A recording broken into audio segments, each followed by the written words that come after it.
Alright, so we're up on the roof of the RV. I dusted off our first work area, and I'm going to go ahead with the denatured alcohol and a rag, and I'm going to clean up the surface area where we're going to be working real good so that our adhesive tape, the sealer, and everything really makes a good bond to the roof.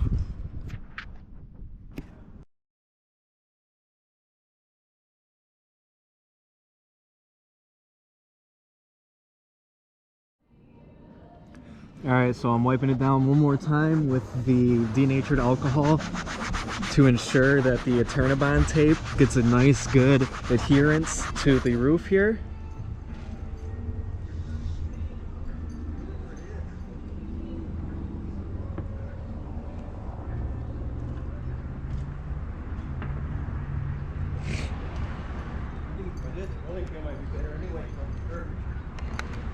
I got the mark here for the center of the tape, half-inch back from the rail line, so the rail is going to go here,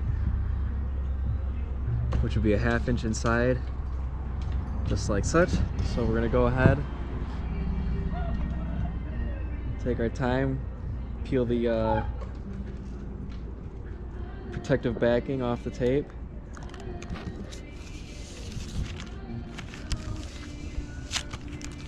Such that where it won't blow away. We're going to take our tape, we'll flip it over here.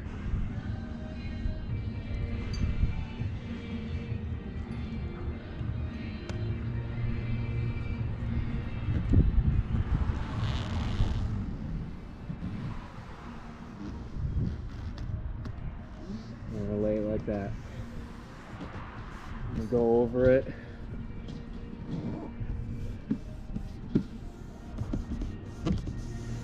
Really make sure that it's down and on there. And again, we're going to use this Eternabond tape to help keep this rail from wearing through the roof, vibrations, winds, things like that as we're traveling down the road. And then, yeah, we can do that. And then it's also going to help with ensuring that we have no water leaks with the screws once we secure those through, although we are going to be covering those with a self-leveling sealer. So I got the tape down, I got a little roller here, just going to go over it real nice, make sure that it's on there real good. Use this Eternabond stuff on our last trailer. We were converting an enclosed trailer into a toy hauler. We used this to seal the roof and everything, and first trip down in Tennessee, raining the first 2 days, not a drip of water in the inside, so this Eternabond tape stuff is great. Just like that, the Eternabond is sealed. Make sure you clean your surfaces real good. Make sure you give it some good pressure.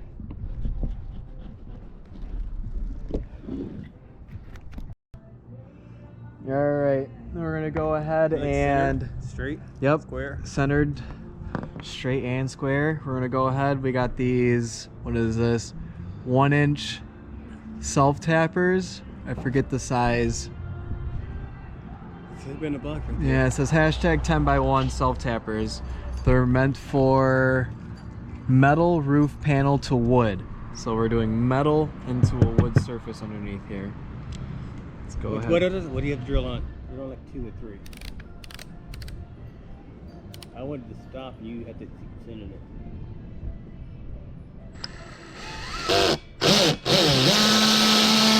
Put on fire. Put the front one in. Oh, that felt good. What was that on? I backed it off 1. It's on 10 now. It was on 12. Put on 8. 8 or 9. Yeah. I want to start grabbing early. Is that already down? Not all the way. I'm gonna get all these in there and I'll come back and. Well, yeah, it's all the way down, but I don't think it's. Okay, when it right there, is it still turning the screw and it hits? No, no. Oh, a little bit, a little bit. Keep going. Front one's up high. I want to see the numbers on the socket so I can tell if it's spinning.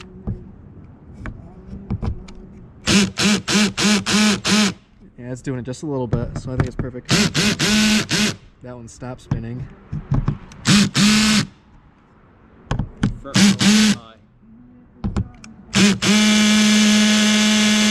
It stopped. Flush, yes.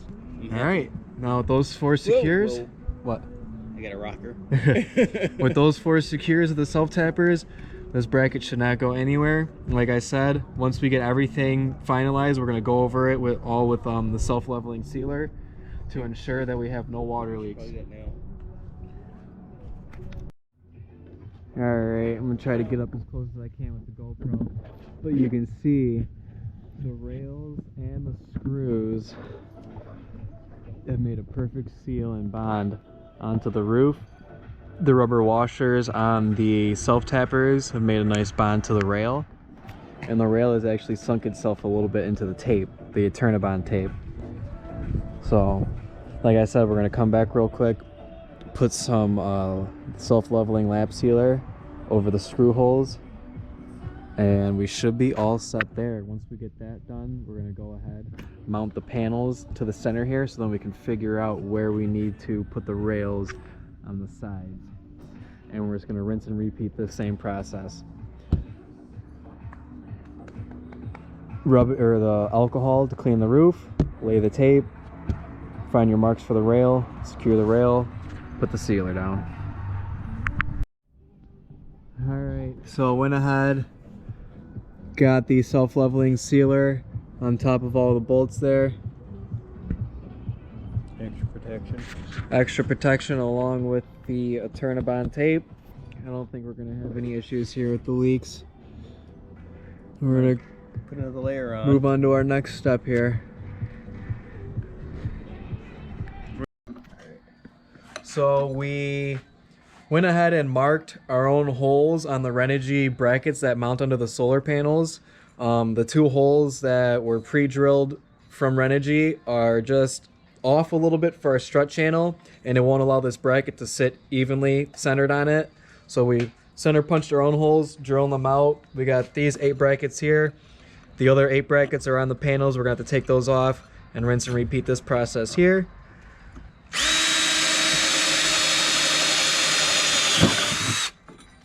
But we're just gonna get through these ones, get these mounted onto the other panels, and then we can move forward from there.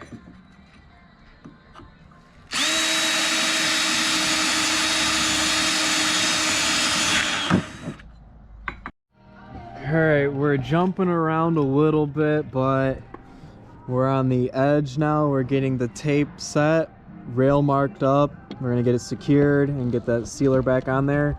And then we will have 2 supports for this panel here. And then we will repeat the same process over on the other side. Like I said, we're jumping around a little bit, trying to beat the heat. Yeah, beat the heat. It's getting cold. We're on. Alright, so we're on the other side here. We're applying the self-leveling sealer. Scoop it all around the head of the bolts here.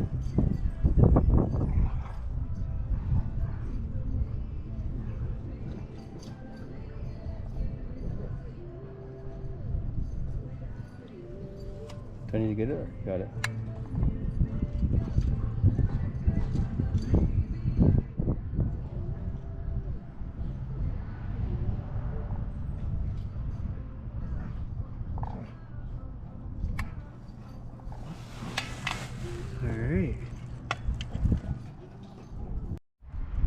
Alright, this will be the last little update for today. Sun went down, it's getting kind of chilly out. But as you can see, we got the self-leveling sealer gooped up in there. We've got our holes drilled into the Renogy brackets, secured onto the strut channel. All the way down. That's the center rail. And so we had the 2 panels tied together on the same rail in the center, and then they're on their own rails on the sides here, secured the same way as they are in the center. Strut channel with the strut nut, and then the bolt through the Renogy bracket, which we drilled our own hole for. We got the self-leveling gooping out there. more the merrier on that stuff. And this is how the two back panels are going to be. We have the connections over there. We're going to tie those together tomorrow. We have to make our own jumper cables to tie those together. Other than that, we'll catch back up with you guys tomorrow when we're installing the second set of panels in front of the skylight and between the AC. Alright, so I had to quickly run and grab my junction block. But as you can see, this end, let's see, I want the curvature to kind of flow nicely. So this end's gonna go here. Probably blocking the camera. Like that. We're connected. This end's gonna run over here. And then we have our junction block right here. And we'll connect these two panels to that. Nice and connected. Push, pull, push. Boom. And then now I just need to make 2 more cables to connect these positives and negatives from all 4 panels over to the MC4 connector right there. And that's what I'm gonna be working on next.